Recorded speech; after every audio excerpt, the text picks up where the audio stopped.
아멘.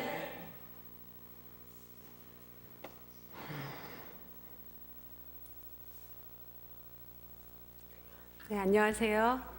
네, 오늘 셋째 날입니다. 어제 제가 숙제 내드렸죠. 아버지께 감사합니다. 전화를 하든지 메시지를 하든지 하셨습니까? 하실 아버지가 안 계십니까? 이 땅에? 하나님 아버지께 드리셨습니까? 네, 잘하셨습니다. 여기 안산교회는 참 멋진 교회인 것 같습니다. 첫날은 청년들이, 둘째 날은 우리 사모님과 자매님들이 또 플룻을 하고, 오늘은 또 신혼 부부가, 저는 처음에 어떤 남자가 이렇게 그 바이올린 케이스를 들고 오길래 저 사람 누구지? 이렇게 쳐다봤더니 부부였군요. 예, 참 멋진 교회인 것 같습니다. 각자 가진 그 달란트로 하나님께 영광을 돌리는 그런 교회인 것 같습니다. 옆에 사람 손 붙잡고 얘기 좀 해줘요. 나도 잘한 게 참 많아요. 얘기 좀 해주세요. 네.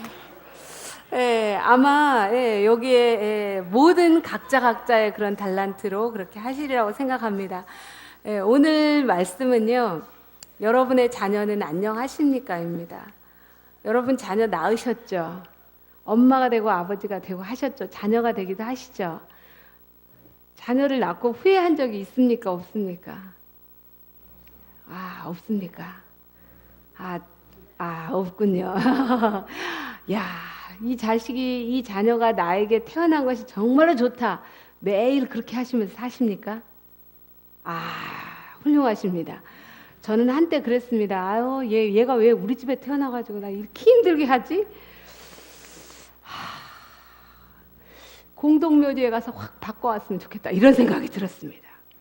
제가 힘들 때마다 저희 남편이 그렇게 저를 위로했습니다. 내가 원래 어렸을 때 우리 엄마를 많이 속삭였거든. 그런데 중학교 2학년이 되니까 내가 철이 딱 들었다. 그렇게 얘기를 하는 거예요. 제가 하나님께 간절히 기도했습니다. 우리 아들들 중학교 2학년이 빨리 되기를. 그러면서 저희 남편이 그랬습니다. 내가 2학년 때 철 들었으니 얘도 2학년 때 철 들을 거라고. 그렇게 얘기를 하더라고요. 그러면서 온갖 엄마의 애간장 태운 얘기를 저한테 많이 들려줬습니다. 그래서 이 우리 아들은 내 마음에 들지 않고 때로는 속상하게 할 때마다 저는 뭐라고 생각했냐면 남편 닮아서 그래. 그렇게 생각했어요. 왜냐하면 남편이 항상 그렇게 얘기를 했으니까요. 그러면서 뭐라고 하냐면 내가 완전히 중학교 2학년 때 엄마의 마음을 깨닫고 철이 확 든 때가 있었는데 왜 그랬냐면 내가 자전거를 타다가 팔이 확 부러졌다는 거예요. 그러면서 엄마가 얼마나 애간장을 태우고 그런 걸 알면서 엄마의 사랑을 깨달았대요. 그런데 정말로 기적같이 온 가족이 저희가 섬진강변을 이렇게 자전거를 탔거든요. 정말 휴일날. 그런데 중학교 2학년 때였어요. 저희 큰아들이. 근데 정말 섬진강변에서 딱 넘어졌는데 팔이 뚝 부러진 거예요. 정말 하나님 이렇게라도 하면서 섭리대로 이끄시는군요. 팔 똑같이 부러졌거든요. 걔 나았는데도 철은 안 들더라고요. 그러니까 이게 저희의 시간표대로 안 돌아오더라고요. 그래서 왜 이럴까 했는데 제가 나중에 깨달았어요. 제가 어제 저녁도 말씀드렸죠. 제가 성격이 어쩐다고요? 누구를 닮아서? 저희 친정아버지 닮아서 굉장히 저는 제가 교육학을 전공했고 과거에 교사였었거든요. 그렇게 하니까 저는 학교에서도 굉장히 애들을 잘 컨트롤했어요. 그러니까 저는 아이들 학급 전교생을 내가 컨트롤했는데 우리 애 둘 하나 고까지 것 이렇게 생각을 했어요. 그러면서 애들을 내가 완전히 제압하면서 살려고 그랬어요. 제압하려고 했더니 애들이 제압이 어렸을 땐 당해지더라고요. 그런데 조금씩 머리가 커지니까 제압 당해져요? 안 당해져요? 안 당해지더라고요. 그런 현상이 벌어지는데 저는 뭘로 착각했냐면 애들이 제압 안 당하고 자기 목소리를 내는 것이 너무나 정상적인데 저는 그게 뭐라고 생각했냐면 저에 대한 반항이라고 생각을 했어요. 그래서 제가 힘들었던 거예요. 여러분은 이렇게 사시진 않으셨죠? 옆에 분 손 붙잡고 얘기 좀 해주세요. 우리 저 강사보다 잘 살았네요. 얘기 좀 해주세요. 네, 아마 여기에 계신 분들은 저보다 다 잘 살았을 거라고 생각을 합니다. 저는 여러 시행착오들을 정말로 많이 겪었습니다. 이게 안 넘어가네요. 네, 예, 이제 넘어갑니다. 예, 넘어갔죠. 우리 부모님들은 자녀들을 훌륭하게 잘 키우고 싶어 합니다. 그런데 우리 애들은 너네 꿈이 뭐니? 이렇게 물어봤더니 운동선수요, 연예인이요, 예, 돈 많이 버는 사람들을 원했습니다. 부모하고 항상 생각이 다릅니다.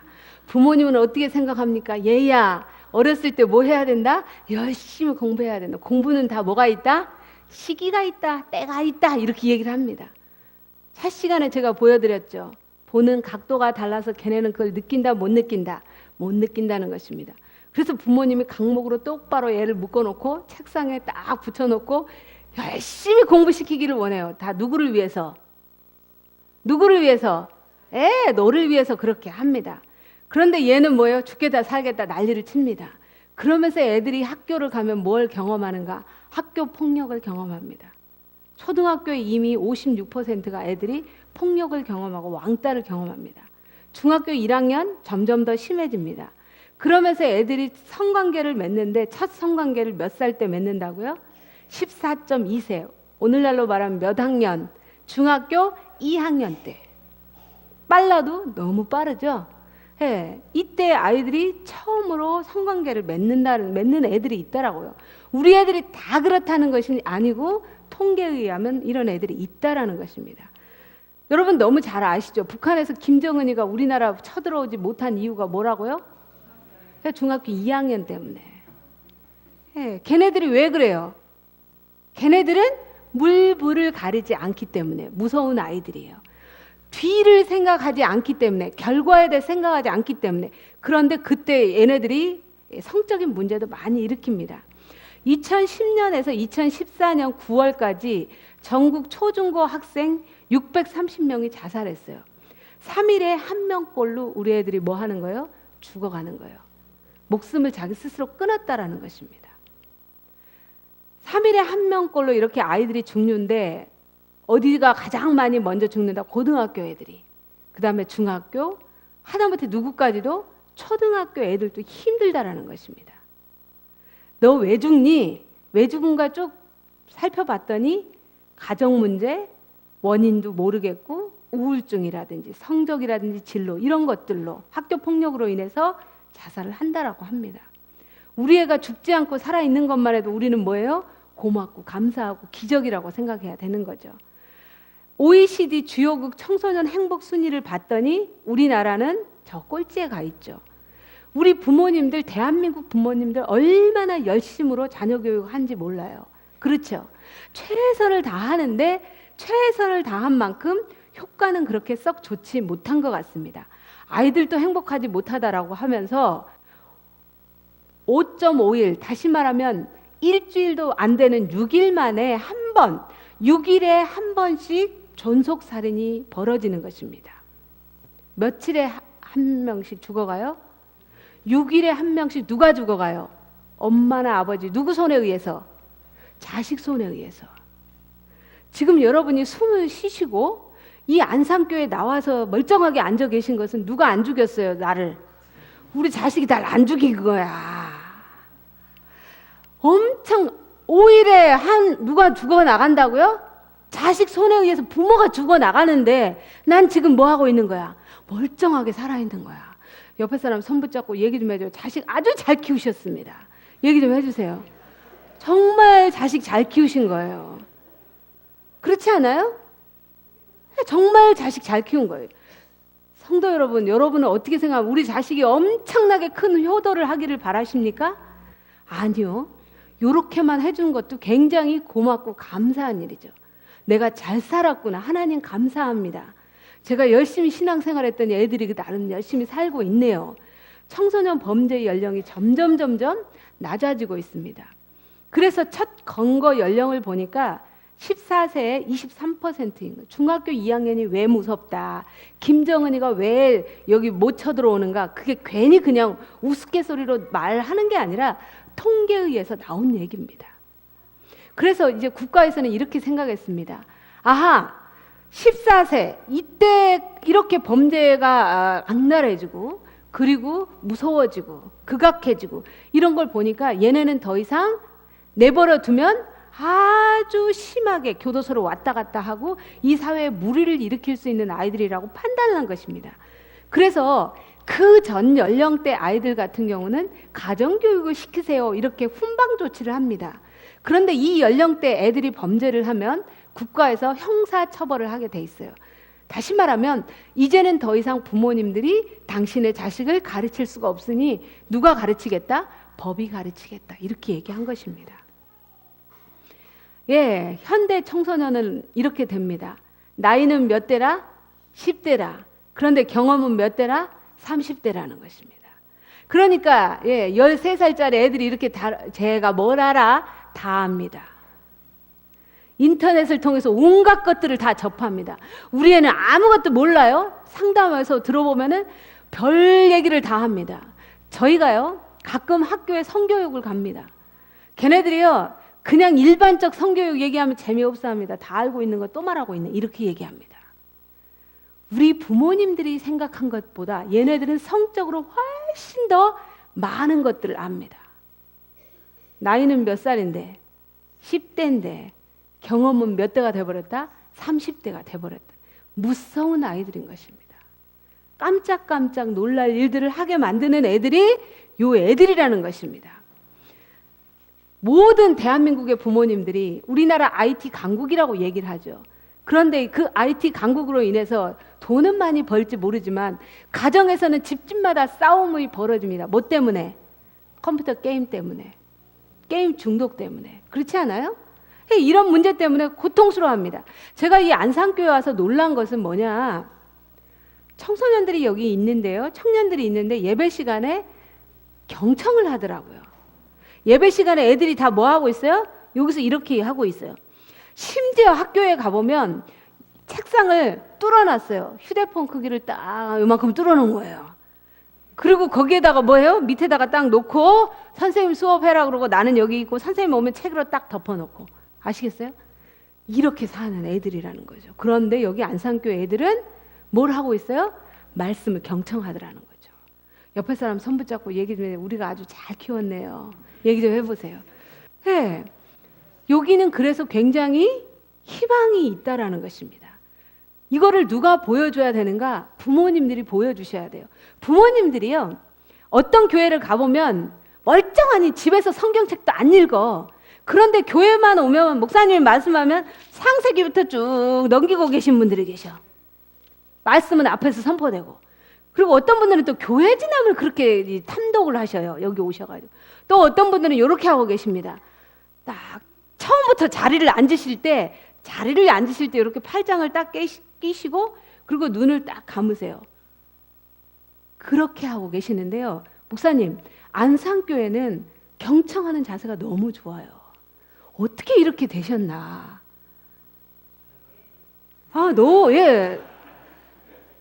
그것은 곧 무엇을 말하는가? 하나님에 대해서 깨어있는 정신이 계시다는 거거든요.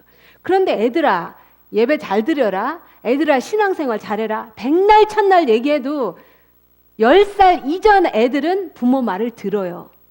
10살이 넘어가면 걔네는 듣지 않아요. 걔네가 듣는 것은 이어폰 꽂고 맨날 다니죠.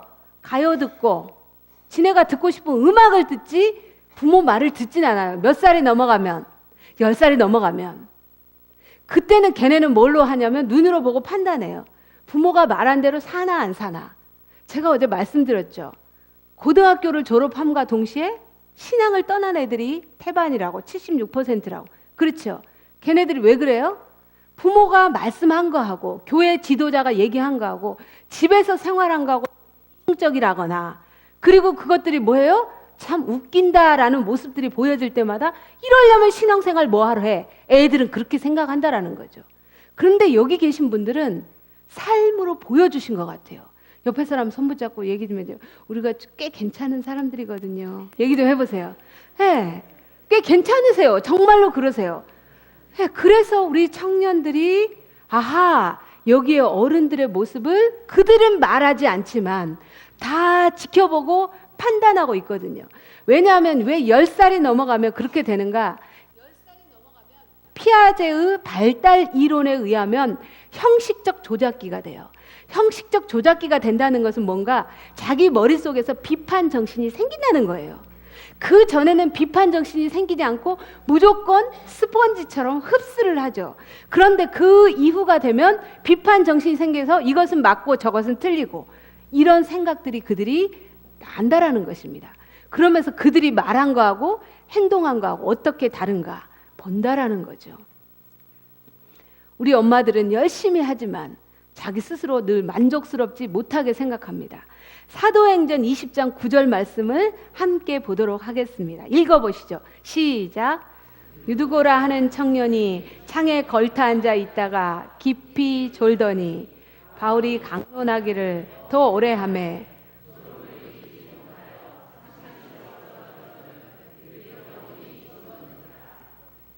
어쩜 그렇게 여러분들이 말씀을 낭독하는데 한 사람이 한 것처럼 하네요. 제가 교회 가서요 낭독을 들어보면 이 교회가 마음이 4분 5열로 돼 있는지 하나로 돼 있는 느낌이 와요. 여긴 딱 하나로 돼 있네. 정말 그러시네요. 여기 사도행전 20장에 우리 자녀들에 대해서 얘기를 하는데요. 자녀들이 교회 따라오긴 따라왔는데 어디쯤 걸터 앉았다고 얘기하냐면 창문에 걸터 앉았다고 얘기해요. 다시 말하면 얘네는 양다리를 끼고 있다라는 것입니다. 조금 재밌는 영상 나오면 한번 쓱 봤다가 또 그거 아니면은 저쪽 바깥에 애들은 어떻게 하고 있나? 창밖에 앉아 창문에 걸터 앉았다라는 것은 마음이 두 갈래로 나눠졌다라는 것입니다.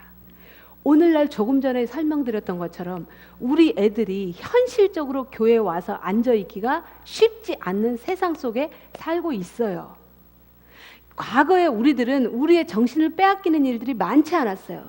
지금은 너무나 많은 것들이 애들의 정신을 빼앗아가는 현실 속에 있는 거죠. 그러니까 우리 애들을 마치 뭐 하냐면 저 창문에 걸터 앉아.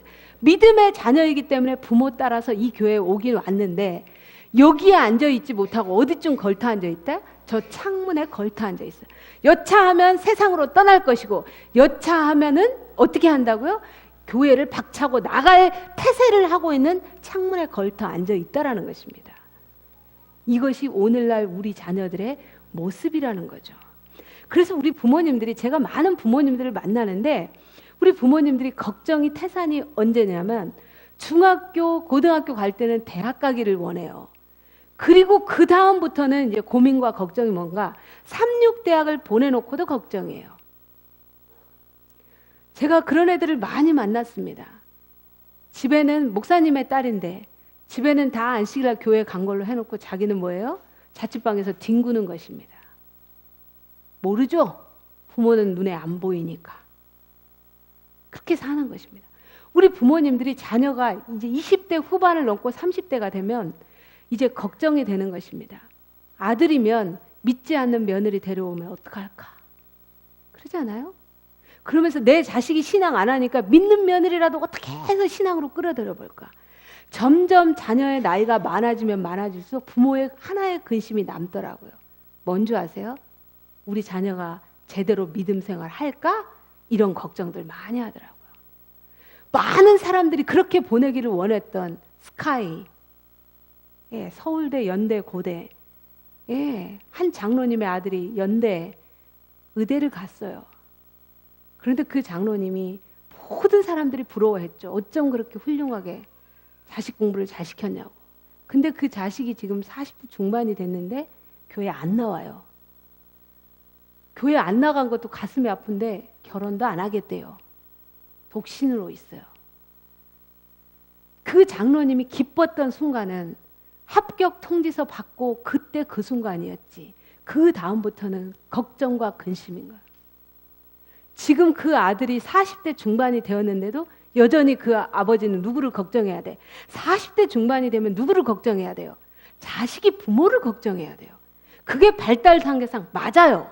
근데 그 집은 지금도 여전히 부모가 자식을 걱정하고 있단 말이에요.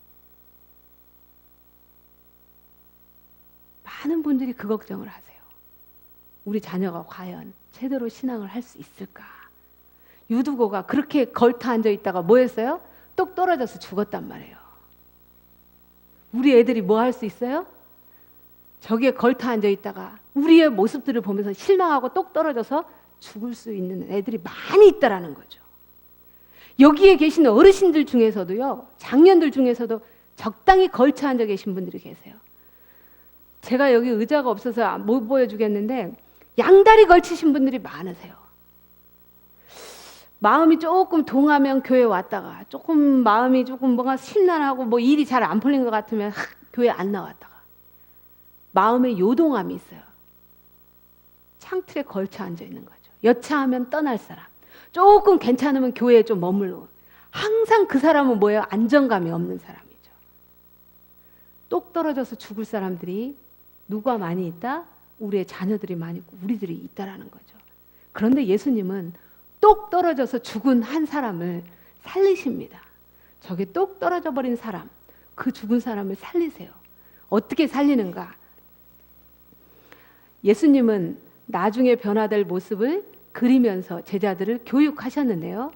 누가복음 22장에 보면 똑 떨어진 사람이 있었습니다. 어디에 걸터 앉았다가, 창틀에 걸터 앉았다가 똑 떨어진 그런 사람이 있었습니다. 예수를 잡아 끌고 대제사장의 집으로 들어갈 때 누구가 나와요? 베드로가 나옵니다.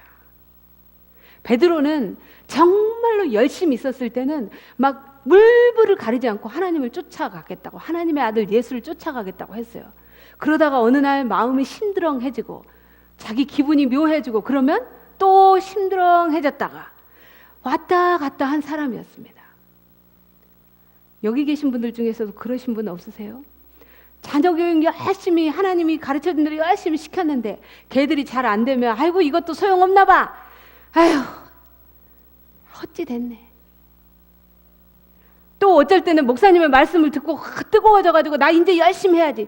뜨거웠다가 차가웠다가 뜨거웠다가 차가웠다가 이런 게 우리 마음 아닌가요? 베드로는 그러다가 똑 떨어져 버렸습니다. 예수님이 이제 재판을 받으러 갔고 죽게 된 상황이었습니다. 그 재판을 받으러 가고 있는 예수님을 멀찌감치 따라갔습니다. 궁금했습니다. 어떻게 되나? 그래서 이 베드로가 따라갔는데 점점 따라가다가 멀찍이 따라갔는데 예수님이 재판장 앞에 섰습니다. 자기는 어떻게 해요? 사람들이 자기를 알아보기를 원치 않았습니다. 그런데 그날따라 밤새껏 신문이 이루어지고 있었기 때문에 너무 추웠습니다. 새벽 이슬이 추웠죠. 그래서 어디로 갔냐면 불을 좀 쬐러 갔습니다. 저희 아버지가 돌아가셨는데요. 참 놀랍게도 저는 너무너무 슬프면 배 안 고픈 줄 알았습니다. 막 통곡을 하고 아버지 울고 막 그 난리를 치는데 때가 되면 왜 이렇게 배가 고파요? 경험하셨습니까? 그런 거예요. 배가 고파서 또 먹고 또 하다가 또 가서 울고. 인간의 본능이라는 것은 어떻게 할 수가 없더라고요. 베드로도 너무나 심각한 상황이었어요. 그리고 예수님이 곧 죽게 될 그런 위험한 상황에 있었음에도 불구하고 자기가 자기 몸을 지키고 보호해서 멀리 떨어져 있어야 함에도 불구하고 자기 몸이 조금 쌀쌀하니까 순간 모든 걸 잊어버리고 어디로 갔냐면 불 가까이로 갔어요. 뭐 하러? 자기 신분을 잊어버린 거죠. 불 쪼이로 이렇게 갔어요. 불 쪼이로 이렇게 가다 보니까 자기 얼굴이 불빛에 보인 거예요. 그러니까 뭐라고 얘기해요? 나 봤는데. 어디서 봤다고요? 예수 따라다니는 당신 봤는데 라고 얘기를 하니까 순간 본능적으로 뭐라고 얘기해요? 아니야, 나 아니야. 반사적으로 그렇게, 나 아니라고 그렇게 얘기를 하는 것입니다. 어디에서 그 일이 벌어졌다고요? 어디에서? 불 가운데서 그 일이 벌어졌습니다. 이 사람아, 나는 너 하는 말을 알지 못하노라. 이걸 몇 번을 반복을 했냐면 3번을 반복을 했습니다. 그랬더니 닭이 곧 뭐 했더라? 울었더라인 것입니다. 이것을 누가 다 지켜봤어요? 예수님이 다 지켜보았다라는 것입니다. 나 저 사람 몰라요. 요 정도 말했을까요? 부인할 때는 아주 세고 강하게 말하지 않았겠어요? 그랬다는 것입니다. 저기 창틀에 앉았다가 똑 떨어지는 일을 하게 됐죠. 이렇게 베드로가 창문 밖으로 똑 떨어졌습니다. 실수한 거죠. 잘못한 거죠. 그랬을 때 여러분들은 뭔가가 내가 잘못했어요. 창문 밖으로 떨어지는 일들이 벌어졌어요. 여러분은 그럴 때 여러분은 어떻게 하십니까? 내가 왜 그렇게 했을까?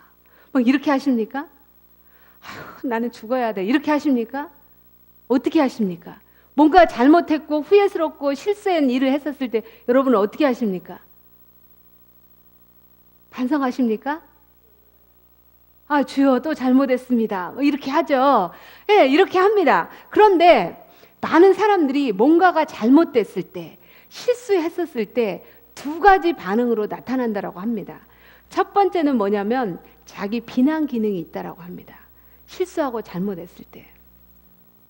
제가 이제 저희 자녀 때문에 막 고민이 많이 돼가지고 제가 이제 어느 날 너무 실망이 돼가지고 제가 그랬어요. 저희 남편에게. 나는 교육학을 했다는 사람이 또 이렇게 맨날 전국을 다니면서 98년도부터 제가 강의를 하기 시작했거든요. 98, 2008, 2018, 20년이 가까이 오잖아요.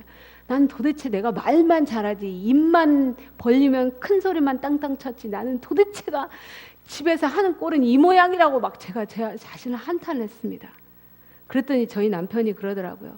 그래도 당신 최선을 다했고 열심히 잘하고 있어. 그렇게 얘기를 해주더라고요. 뭔가가 후회스럽고 내가 왜 이렇게 했을까라는 생각이 들 때 두 가지로 반응을 하는데 첫 번째는 뭐냐면 자기 비난 기능인 것입니다. 자기를 비난한 것입니다. 왜 그렇게 했을까? 왜 나는 그것밖에 못했을까? 자기 실패에 대해서 발등을 찍고 막 이렇게 하는 사람이 있습니다. 또 어떤 사람은 이렇게 합니다. 자기 위로 기능이 있습니다. 내가 이것은 잘못했지만 다음번에 더 잘해볼 수 있을 거야. 이렇게 자기 위로 기능이 있습니다. 그런데 두 가지로 반응이 나타났는데 똑같이 예수님이 이렇게 고초를 당했을 때 누구도 똑같이 부인을 했어요? 베드로는 많은 사람 앞에서 부인을 했고 유다는 예수님을 팔았죠. 그런데 예수님을 판 유다는 어떻게 했어요? 은전을 돌려줬지만 그들이 안 받는다고 얘기를 하니까 더 이상 예수님을 내가 어떻게 할 수 없겠고 저분 죽겠구나라고 생각하니까 자기가 잘못한 것에 대해서 어떻게 했어요? 나 이렇게는 못 살아 겁나 무서워하면서 산에 올라가서 목매달아 죽었잖아요. 이렇게 자기를 비난할 수 있다라는 것입니다. 왜 이것밖에 못해? 너는 이따위로 살려면 그러려면 하지 마. 그러려면 다 관둬. 네가 그러고도 엄마야? 네가 그러고도 남편이야? 그렇게 하지 말라라는 것입니다. 유다는 자기 자신을 목숨을 끌었죠. 그런데 베드로는 어떻게 했어요? 산에 가서 심히 통곡하고 울었습니다. 그러나 자기 목숨은 끊지 않았습니다. 여러분은 어떻게 하십니까? 여러분은 뭔가 잘못됐을 때 너무너무 자기 자신을 자책하십니까? 물론 뭐는 해야 돼요. 반성은 해야 돼요. 그러나 끊임없이 자책할 필요는 없는 것입니다. 그러면 끊임없이 자기를 비난하고 너 그러려면 그따위로 하려면 아무것도 하지 마. 이렇게 자기를 비난하는 자기 비난의 출처는 어디서 올까? 어렸을 때부터 부모님으로부터 이런 얘기를 많이 들으면 들을수록 뭔가가 실수하고 잘못되었을 때 이런 행동을 많이 한다라는 것입니다. 어렸을 때 부모님들이 자기에게 뭐라고 얘기를 해요? 너 그래갖고 뭐 될래? 이런 얘기를 한다라는 것입니다. 잘한다 잘해. 아이고 그래갖고 시집이나 가겠니? 고만 먹어. 이런 얘기를 한다거나 그렇게 공부해가지고 너 대학이나 가겠니? 내가 네 인생을 생각하면 앞날이 뭐하다? 깝깝하다. 배우자를 향해서도 그런 얘기를 합니다. 내가 20년을 당신하고 살아봤는데 야 평균 수명이 70, 80이라는데 앞으로 살 날을 생각하면 내가 가슴이 꽉 막혀. 이렇게 얘기를 하면서 장래 오지도 않는 일에 대해서 뭐 해요? 끊임없이 부정적으로 생각하는 것입니다. 옆에 사람한테 이제 얘기 좀 해보시기 바랍니다. 아이고 이래서 뭐가 되겠어요? 하고 얘기 좀 해보시기 바랍니다. 시작 한번 해보세요. 이래서 뭐가 되겠어요? 네. 이래서 뭐가 되겠어요? 이런 얘기 들으면 어때요? 기분 나쁘죠? 그런데 늘 뭔가가 잘못되었을 때 창틀로 똑 떨어지는 실수 같은 일들이 벌어졌을 때 난 죽어야 돼.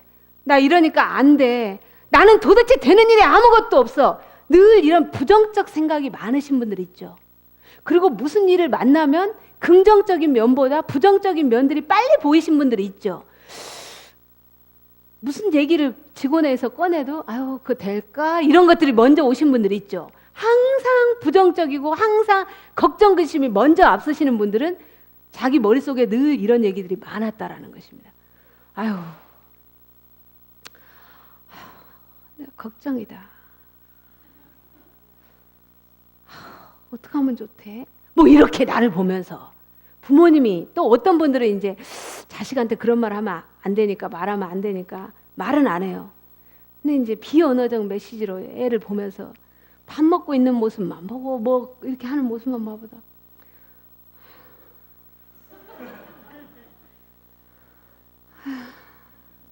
신앙하신 분들은 또 이러세요. 하나님, 애들이 힘들대요. 28살 먹은 딸을 둔 엄마가 그 딸을 데리고 왔어요. 이 딸이 우울증이라는 것입니다. 근데 아버지가 뭐냐면 알코올 중독이었어요. 근데 이 딸이 우울인데 아버지를 이제 너무 알코올 중독이 심하니까 막 병원에다가 이제 사람들 불러가지고 데려다 놓기도 하고 막 그런 집안이었어요. 근데 이 딸이, 이 엄마는 이 우울증이 아빠의 술, 알코올 중독 때문에 왔다라고 생각을 해요. 그런데 이 딸을 만나서 상담을 해본 결과 이 딸이 두 가지로 고통스러웠는데 아버지의 술도 술이었지만 엄마가 이제 술 드시고 힘들 때마다 뭐 하냐면 우시는 거예요. 엄마가 신앙을 했거든요. 우시면서 막 찬미를 한 거야. 엄마도 너무 고통스러우니까. 그러면서 엄마가 막 기도를 하는데 항상 뭘 기도를 하냐면 막 우리 딸 그리고 자기 남편을 하면서 통성 기도를 막 하는 거예요. 우리 교회, 우리 그 제7일 안식 예수이론 교회는 아니었어요. 통성 기도 그들을 하시잖아요. 막 통성 기도를 하고 이렇게 하면서 그러다가 이제 막 속이 막 터질 것 같으면 엄마가 이제 찬양을 막 우시면서 하는 거예요. 근데 이 딸은 너무 고통스럽다는 거예요. 찬양이 즐거워야 되는데 엄마는 인생이 고통스러울 때마다 뭐 했냐면 찬양을 하고 자기가 우울로 너무너무 힘들 때마다 엄마는 한숨을 쉬시면서 막 저쪽에 가가지고 또 무릎을 꿇으면서 막 통성기도를 할 때마다 내가 우리 엄마의 뭐라고 생각하냐면 십자가가 돼버린 것 같은 거예요. 자식은요 부모의 기쁨이 되기를 원해요. 그런데 자식이 부모의 네가 내 십자가다. 자기가 어느 날 엄마 기도하는 걸 들어보니까 하나님 나에게는 왜 이렇게 무거운 십자가를 2개씩이나 주셨습니까? 하나는 누구? 남편. 또 하나는 누구? 딸이라는 것입니다. 그러니까 자기의 인생이 자기가 이렇게 숨쉬고 사는 것이 엄마의 목을 조르는 일이라고 생각하니까 우울이 더 심해져 버린 것입니다. 사랑하는 여러분, 자녀를 기뻐하시고 즐거워하셔야 하는데요. 얘네들 때문에 너무 속상하고 힘들다라고 하면은 몰래 저쪽에 가서 기도하시기 바랍니다. 가끔 이렇게 생각하시는 분들이 있어요. 내가 기도하는 소리를 얘가 들으면 어느 날 마음이 회심을 하겠지. 이렇게 생각하시는 분들도 있어가지고 막 걔가 들어올 시간대 되면은 막 기도해. 하나님 내가 돌이키게. 가끔 그런 분들이 있을지 모르지만 모든 인간은 뭐예요? 나 때문에 행복하기를 원해요. 남편에게요. 내가 당신이 내 인생의 십자가다. 내가 기도 제목이야. 이렇게 하면 기분 좋으세요? 안 좋아요. 이렇게 해야 좋아. 나 당신 때문에 살맛이 나고 내가 힘든 일을 있는데 당신이 곁에 있으니까 내가 견뎌갈 수 있어. 이렇게 해야지 살맛 나죠. 당신이 내 십자가야. 내가 이렇게 열심히 새벽 기도 나간 이유가 당신이야. 이렇게 하면 어때요? 새벽 기도에 나온 이유가 나라고 생각을 해보세요. 고통스러워요. 그건 아니에요. 그건 아니라고요. 근데 이 딸이 그렇게 해가지고 우울이 걸렸다라는 것입니다. 그런데 그 엄마가 뭐예요? 내 인생이 걱정된 거야. 십자가 하나 남편 때문에도 내가 이렇게 힘들게 살았는데 그러면서 그 엄마가 그 딸이 옆에 있는데도 뭐라고 얘기를 하냐면 남편 복 없는 욕하면서 여모 욕하면서 그러면서 자식 복도 없어요. 그것을 매번 누가 들어요? 딸이 들으니 이 우울이 더 깊어지지 않겠냐고요. 부정적 기대는 사람을 부정적으로 만듭니다. 그 다음 2번째 보겠습니다. 실수만 지적하는 것입니다. 잘한 것은 그냥 넘어가요. 왜? 당연하니까. 잘못된 것만 얘기합니다. 뭔가가 부족했을 때만 얘기한 것입니다. 빨간 글씨 같이 읽어보겠습니다. 시작.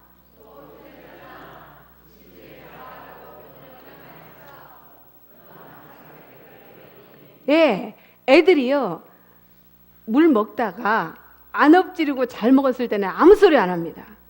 그런데 얘가 덜렁덜렁 되니까 물 먹다가 엎드렸다 그러면 또 엎드려 또. 야, 너는 왜 그러냐? 언제나 네가 좀 차분해질래? 그때를 기다렸다는 듯이. 그렇지 않아요? 평상시 모든 일들이 잘 돌아갈 때는 말하지 않아요. 뭔가가 실수했을 때만 딱 말해요. 실수했을 때만. 한 또 제가 만났던 분이, 그분은 음악을 피아노를 하신 분이었는데 아버지가요, 어렸을 때 초등학교 때 수학을 가르치는데 아침에 항상 가르쳤어요. 학교 가기 전에 미리 공부해갖고 가라 해가지고. 근데 이 아버지가 뭐예요?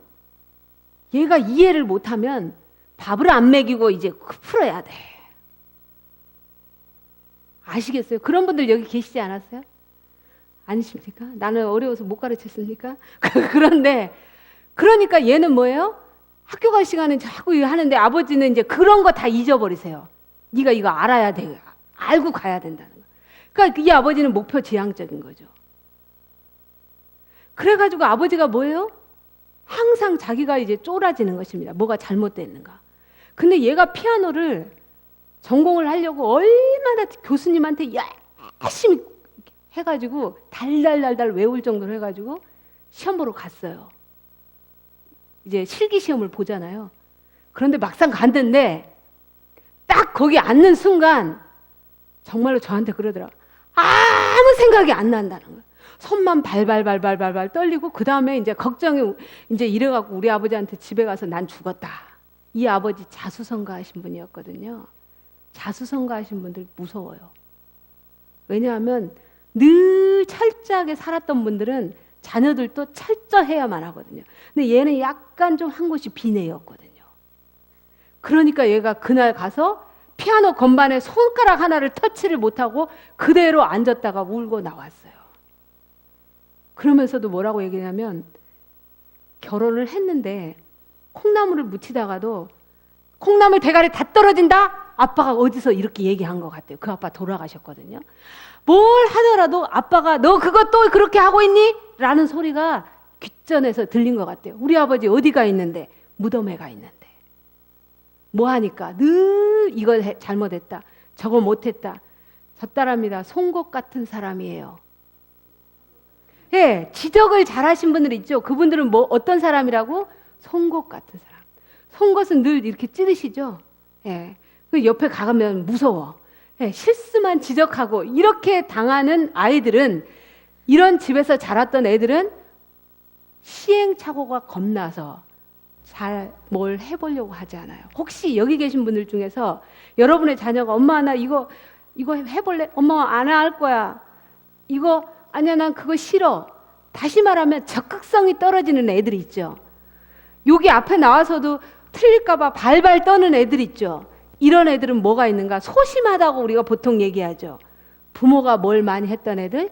실수 지적을 많이 했던 애들이라는 것입니다. 옆에 사람 손 붙잡고 애가 문제가 아니네요. 얘기 좀 해줘요. 애가 문제가 아니라 누구가 문제였다? 네, 내가 문제였다. 그 다음에 완벽주의. 제가 여쭤보겠어요. 나 완벽주의다. 손 들어보세요. 아무도 안 계시죠?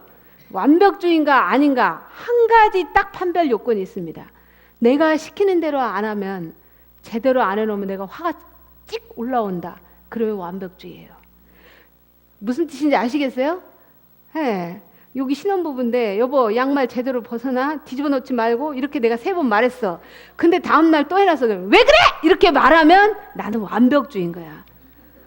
다른 게 완벽주의가 아니에요. 내가 말했는데, 우리는 한국 사람들은 3판 하더라고요. 3번은 봐줘. 샌다. 애들한테 이렇게 얘기하잖아요. 완벽주의. 그 다음 4번째는 뭐예요? 과잉보호죠. 지나치게 요즘 부모님들은 뭐예요? 공부하면서 아무것도 하지 말라고 얘기를 하는 거죠. 그랬을 때 어떻게 해요? 부정적 자기 자아상이 많이 형성이 돼서 뭔가 실수를 했을 때 긍정적 방향으로 나아가지 못하고 유다처럼 된다라는 것입니다. 그래서 이 베드로는 그나마 나았던 것 같아요. 유다처럼 목숨을 끊지 않고 어디로 돌아갔냐면 과거로 돌아갔습니다. 사랑하는 여러분, 사람들이요, 어떤 변화를 하려면 굉장한 에너지가 필요해요. 그러지 않던가요? 제가요, 아들이 둘 있다고 얘기했죠. 저희 집에 아들이 둘 있고, 저희 남편도 남자잖아요. 그러면 남자 셋에 저 여자 하나예요. 저희 집에 화장실이 2개예요. 안방하고 거실하고 이렇게 있는데, 애들이 어렸을 때 자꾸 애들이 화장실을 어느 데로 오냐면 저희 안방으로 오는 거예요. 제가 얘기했어요. 저 거실 좀 써. 그랬더니 걔네들이 어쩐지 안방이 좋은가 봐요. 자꾸 안방으로 와서 이렇게 보는데 좋아요. 이제 뭐 제 자식이니까. 근데 한 가지 제가 불편한 게 뭐냐면 애들이 꼭 화장실 용변을 보고 가면 거기 변기에가 좌변기 이렇게 앉은 데가 노랑 방울이 한 2개, 3개가 이렇게 딱딱 그림이 그려져 있는 거예요. 여자들은 거기에 엉덩이를 갖다 대야 되잖아요. 그죠? 그게 참 싫은 거. 경험해 보셨어요? 예, 많이 해보셨어요. 그래서 제가 그랬어요. 여보, 애들 교육 좀 시켜주라고. 반드시 소변을 볼 때는 모든 남성들 어떻게 하라고요? 변기 올리고 이렇게 하셔야죠. 올리고 좀 그것 좀 하라고 그랬더니 그거 쉽지 애들아. 그러면서 엄마 여자잖아. 엄마 앉아서 한단다. 그러니까 우리 니네 일 볼 때 올려 이렇게 얘기했어. 그랬더니 애들이 뭐 알았다고 얘기를 해요. 그런데 그 교육을 시키고 났는데도 여전히 보면은 노랑 방울에 두색 방울이 똑똑 각각 떨어져. 왜 이렇게 못 맞추나? 어려워요 그거? 그 뭔가가 이렇게 어려서 그랬나 봐. 그래 2개, 3개가 딱 떨어져 있는데 제가 짜증이 났어요. 왜 그래요? 왜 그러는 거야? 지저분하고 한 번, 2번 닦은 것도 그렇지 그거 하나 못 올려? 그렇게 얘기하니까 저희 남편이 그러는 거예요. 근데 한번 좀 생각을 해보자고. 그러면서 남자 셋에 여자 하나니까 3대 1이네 그러더라고요. 무슨 얘기를 하려는가 했더니 3대 1이니까 3사람이 자꾸 뚜껑 올리는 것보다 당신이 일 보고 난 다음에 올려주면 한 사람이면 끝나네 그러더라고요. 맞습니까? 네, 맞아요. 그래서 제가 그것도 그러네. 나 한 사람만 올리면 되니까. 그래서 그거까지 뭐 내가 해주지 했어요. 그런데 제가 딱 앉아서 일 보고 물 내리고 그냥 나와요. 안 올리더라고요. 변화는 상당히 어렵더라고요. 제가 왜 자꾸 사랑하는 여러분에게 알면 뭐해 실천해 이 말을 하냐면 실천이 중요해서가 아니라 내가 실천을 해보려고 하니까 저 사람들한테 그까짓 것 하나 못해? 말은 쉽더라고요. 그런데 몸에서 배에서 실천을 해보려고 하니까 안 되고 아주 쉬운 것도 어렵더라고요. 그래서 내가 실천을 해보면 남들한테 이래라 저래라 함부로 말하지 않아요. 그런데 자기가 실천을 안 하고 머릿속에 많이 들어있는 사람은 자꾸 지적이 많아요. 이거 해라 저거 해라. 그래서 예언의 신을 많이 읽고 그것을 실천하지 않으면 자꾸 집사님 왜 그런 거 먹어요? 아이고 안식이라 그렇게 하면 안 되지. 아유 치마 길이가 짧네. 아이고 안식일학교 교장이 말을 그런 식으로 하면 되나? 이런 얘기를 많이 하세요. 뭘 하니까 자기는 하나도 제대로 실천 안 해보고 어디만 들어있으면 머릿속에만 들어있으면. 그런데 이 머릿속에 들어있는 것을 내 삶 속에서 오늘 내가 마태복음에 있는 말씀을 내 삶 속에서 실천하려고 했더니 너무 힘들어요. 너무 힘들지 않아요? 시아버지 사랑해야 되는데 어쩔 때는 안 사랑해줘요. 오늘 안 왔으면 좋겠어요. 힘드니까. 근데 말씀 속에서는 그분을 환영을 해야 돼. 여기서 갈등이 생긴단 말이에요. 이것들을 충분히 경험하면 함부로 말하지 않아요. 당신 그거 고치기 어렵지. 그렇게 되니까 알면 뭐해 실천하라는 거예요. 옆에 사람 손 붙잡고 얘기 좀 해줘요. 알면 뭐해 실천해야지. 네. 이 베드로가요. 정말로 예수님을 믿기로 마음 먹고 그렇게 그가 실천하기로 마음 먹고 예수님 쫓아다녔어요. 그리고 그는 뭐예요? 예수님이랑 이 땅에서 훌륭한 왕국을 건설하기로 원했어요. 그런데 자기의 생각과 너무나 다르게 흘러간 거예요. 그리고 그분은 뭐 해버렸냐면 돌아가셨어요. 베드로가 철천지환이 된 것은 어제 저녁 제가 말씀드렸던 것처럼 저희 아버지께 제가 뭐 하고 싶었냐면 과거에 사춘기 때 저희는 저희 아버지가 제게 우리 자녀들에게 미안하다고 했었어야 됐어요. 그런데 제가 깨닫고 난 다음에는 아버지, 제가 아버지께 사과하고 싶었어요. 깨달은 이후에 우리 아버지는 무덤에 계셨거든요. 베드로도 마찬가지였어요. 예수님께 그때 내가 얼떨결에 그날 저녁에 말했어요. 좀 되돌이키고 싶었는데 그분은 죽었어요. 다시 커뮤니케이션, 대화할 수 있는 여건은 안 됐어요. 그러니까 그는 너무 실망을 했고, 그리고 모든 것이 실망되니까 어디로 돌아가 버렸냐면 과거로 돌아가요. 사랑하는 여러분, 여러분의 남편이 혹시 신앙을 하시다가 에이, 술 한잔 먹고 담배 피고 아유, 인생 뭐 있냐 하고 돌아가신 분들이 계실 거예요. 신앙을 하시다가 마음의 상처를 입어서 과거로 돌아가신 분들이 계실 거예요. 그건 인간의 본성이에요. 뭔가 힘들어지면 끊임없이 에너지를 갖고 차고 올라가야 되는데 그 차고 갈 에너지가 없고 자꾸 창틀에서 떨어지는 경험을 하면 무릎 깨지고 어때요? 여기 깨지고 힘들어지면 뭐예요?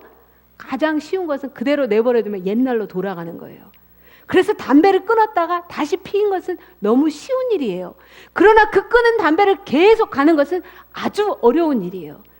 베드로도 과거로 돌아갔어요. 어디로 돌아갔어요? 업으로 돌아간 거죠. 괜히 업으로 돌아간 게 아니에요. 그건 뭐예요? 옛날에 했던 습관대로 가는 것은 모든 인간이 너무 쉬워지는 거예요. 그렇게 하고 옛날로 돌아가려고 했더니 베드로만 실망된 게 아니라 그의 친구들도, 제자들도 나도 그래, 나도 그래. 너무 허무해. 이렇게 믿음 생활했던 것들이 아무것도 아닌 것 같아. 어느 날 그런 생각이 들지 않으세요? 내가 열심히 신앙생활 했는데 너무 허무하고 허망하고 손에 잡히는 것은 없는 것 같고 도대체 언제 예수님이 온다는 것인지, 그리고 내 인생은 그리스도 안에서 어떤 사람은 간증할 때 그렇게 잘도 풀렸다고 하는데 나는 왜 아직도 꼬여있고 안 풀리고 실마리가 이렇게 꼬여있는지. 그들도 같이 떠났습니다. 그런데 날이 새어갈 때 예수께서 바닷가에 서셨습니다. 언제 예수님께서 서셨어요? 언제 서셨어요? 날이 셀 때. 저 예수님은 어떤 예수님이에요? 부활한 예수님이시죠. 그 부활한 예수님이 언제 나타나셨어요? 날이 셀 때. 어디에? 바닷가에. 왜 예수님은 날이 셀 때 나타났을까요? 그 많고 많은 시간들이 있는데 왜 예수님은 날이 셀 때 나타났을까요?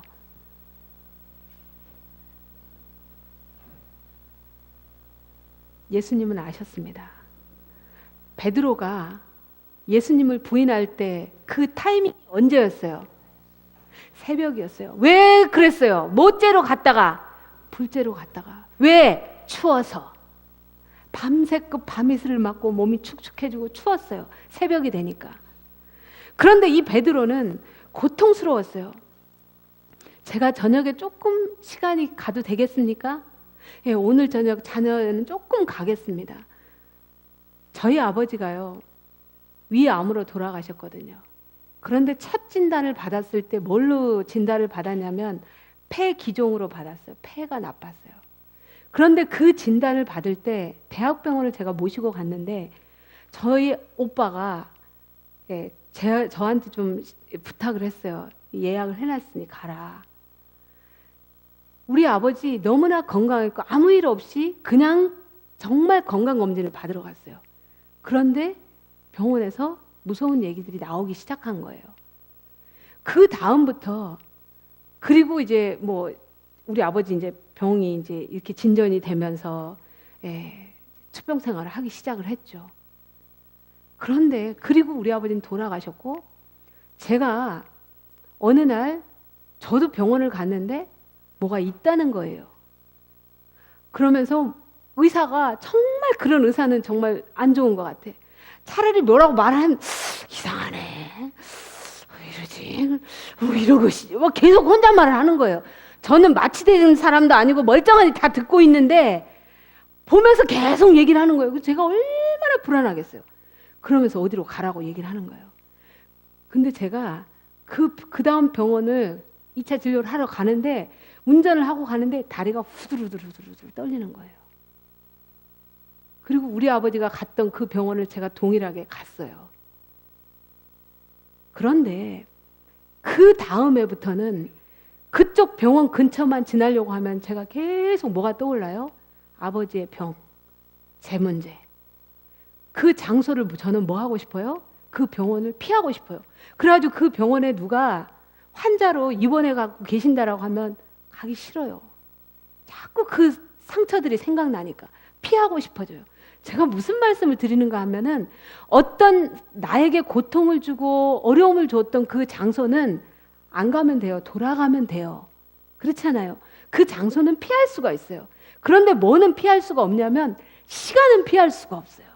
매번 새벽이 돌아오면 닭이 꺾여 울 때마다 베드로는 고통스러웠어요. 그때 내가 그 일을 했지. 그때 내가 그 일을 했지. 그때 그 법정은 내가 피할 수 있지만 그 장소는 내가 안 가버릴 수 있지만 매일매일 돌아오는 그 새벽은 자기가 피할 수가 없었어요. 그래서 예수님은 뭐 하기를 원했는가? 그 새벽을, 그 시간을 치료해 주시기를 원하셨어요. 그래서 예수님은 새벽에 나타나셨습니다. 그리고 바닷가에 나타나서 이렇게 해줍니다. 우리들이 밤이 맞도록 수고를 하였으되 얻은 것이 없지만은 말씀에 의지하여 내가 그물을 내리리이다. 이게 언제였어요? 처음에 누가복음 5장 5절이에요. 처음에 베드로가 바다에서 열심히 뭐 했어요? 그물을 던졌죠. 근데 그는 아무것도 얻지 못했습니다. 그때 예수님이 뭐라고 얘기를 했냐면 야, 네 오른쪽에 던져라 얘기를 하니까 그가 오른쪽에 던졌고 그물을 걷어 올렸더니 엄청나게 많은 고기들이 낚아 올라졌어요. 그때 베드로가 어떻게 하냐면 배를 다 내버려 두고 내가 당신을 따라가겠습니다 얘기를 하는 것입니다. 그때도 언제였냐면 밤새껏 고기가 잡혀지지 않고 새벽이었어요. 예수님은 그것을 베드로에게 회복시켜 주기를 원했어요. 그래서 예수님은 똑같이 밤새껏 잡지 못한 그 베드로를 향해서 너 오른쪽으로 던져라. 그랬더니 똑같이 누가복음 5장 5절에서 경험했던 것처럼 어떻게 해요? 많은 고기들이 잡힌 걸 알았습니다. 그러면서 예수님은 베드로에게 뭘 가르쳐 주기를 원했는가? 베드로야, 네가 3일 전에, 네가 며칠 전에 나를 부인했던 그 새벽이 있지만 배반의 새벽이 있지만 너의 새벽은 또 다른 새벽이 있다. 그 새벽이 언젠가? 처음에 네가 모든 배들을 다 던져놓고 그냥 순수한 마음으로 나를 따랐던 그 새벽이 너한테 있다. 나는 그것을 기억하겠다. 그 얘기를 하는 것입니다. 여기 같이 읽어보겠습니다. 시작.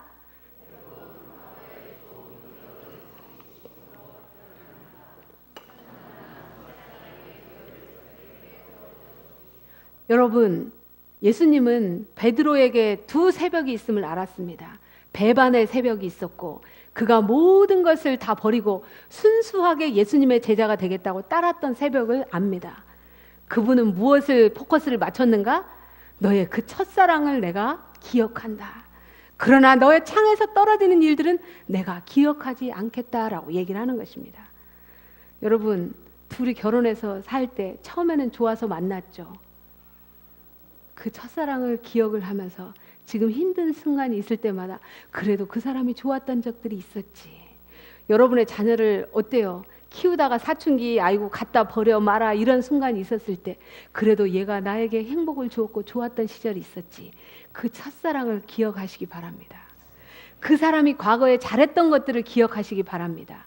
그래서 시대의 소망에는 예수께서 전에 바닷가에서 그분을 따르라고 명하시던 장면이 그들에게 생생하게 떠올랐다. 예, 그들은 떠올랐다라고 얘기를 합니다.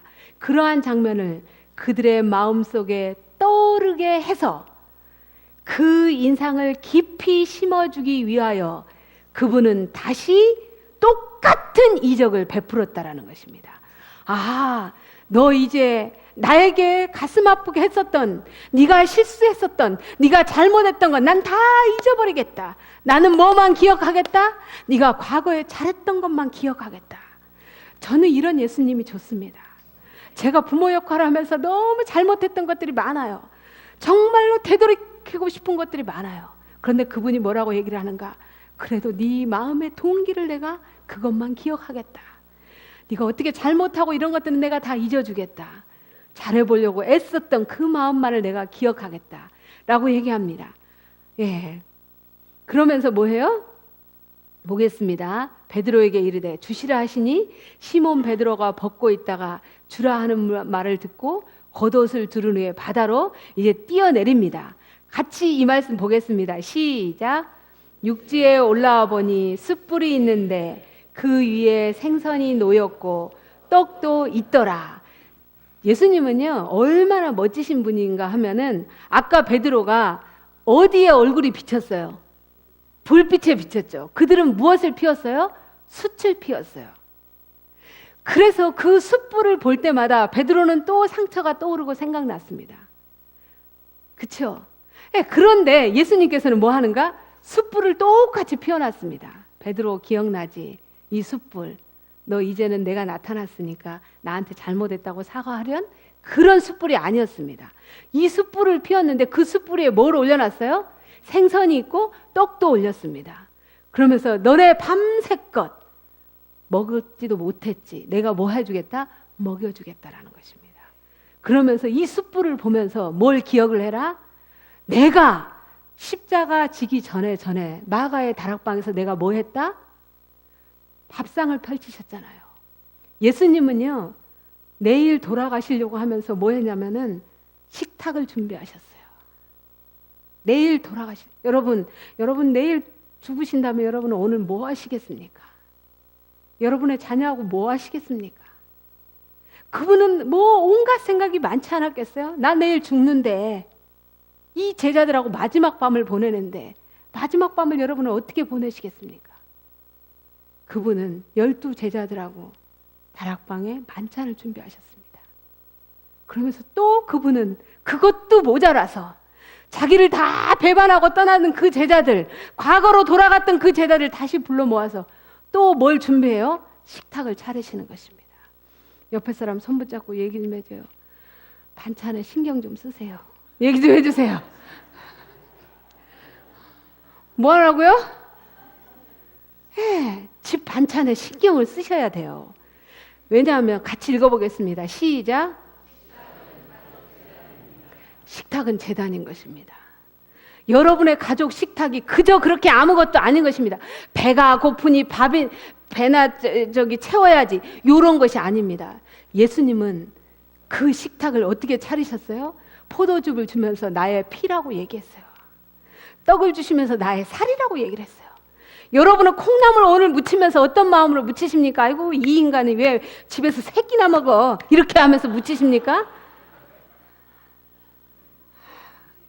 내가 60이 됐는데 평생 나만 밥해야 되냐? 이렇게 하면서 하십니까? 또 젊은 신혼부부들은 왜 나만 해야 돼? 왜 니는 안 하냐? 이러면서 하십니까?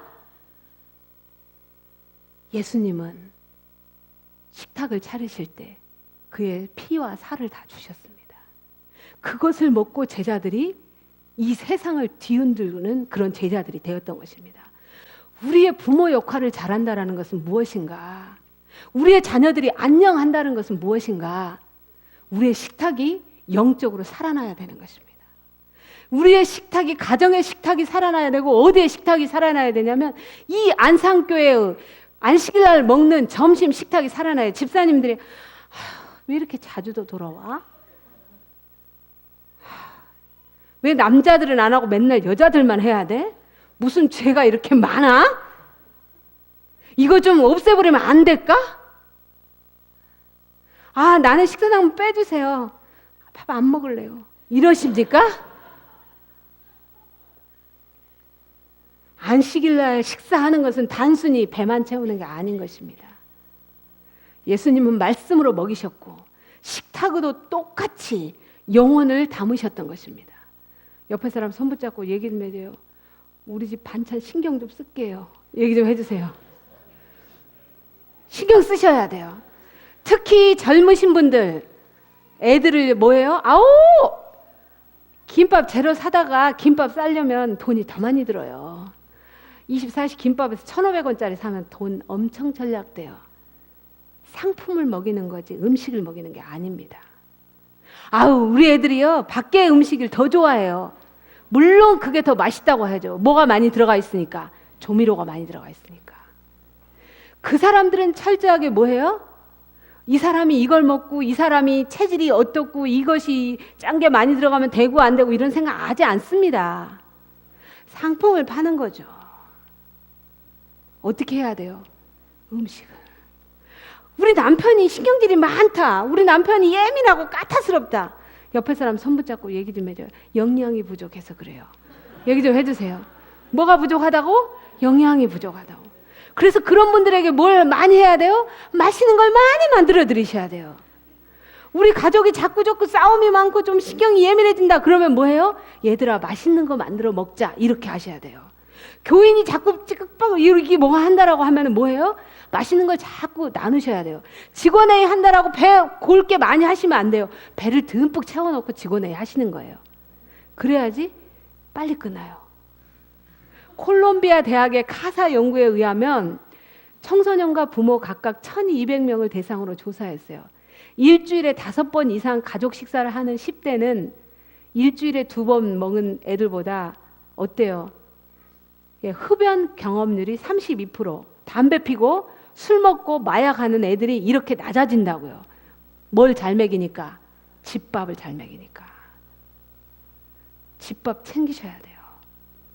그래서 그 집밥을 드시면서 뭐 하셔야 돼요? 이제 다 식탁에 모여놓고 야 이번 주 중간고사지. 시험 준비 잘하고 있니? 이런 거 하시면 안 돼요. 독약을 푸는 것입니다. 밥 먹을 때는 기쁘게 먹을 수 있도록 해줘야 되는 거예요. 그때 뭐 하시면 안 돼요? 잔소리 하시면 안 된다라는 것입니다. 이렇게 가족 식사를 많이 하는 애들은 A학점 받은 애들이 더 높았다라는 얘기를 하는 것입니다. 왜냐하면 이렇게 식사를 하면 옥시토신 호르몬이 나와서 행복감이 느껴져요.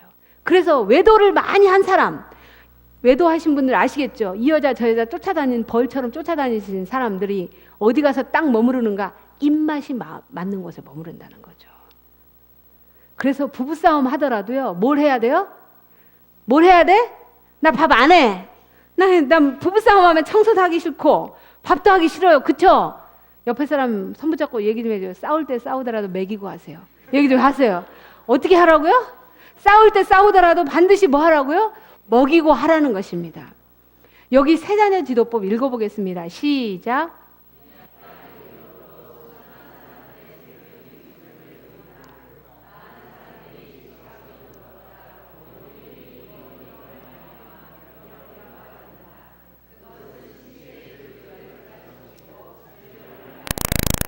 신령한 사물이 쉽사리 식별될 수 없다. 제가요 그냥 밥 먹고 행복하라고 하는 것이 아니라 영적인 것을 분별하려면 집밥을 먹어야 된다고 얘기하잖아요.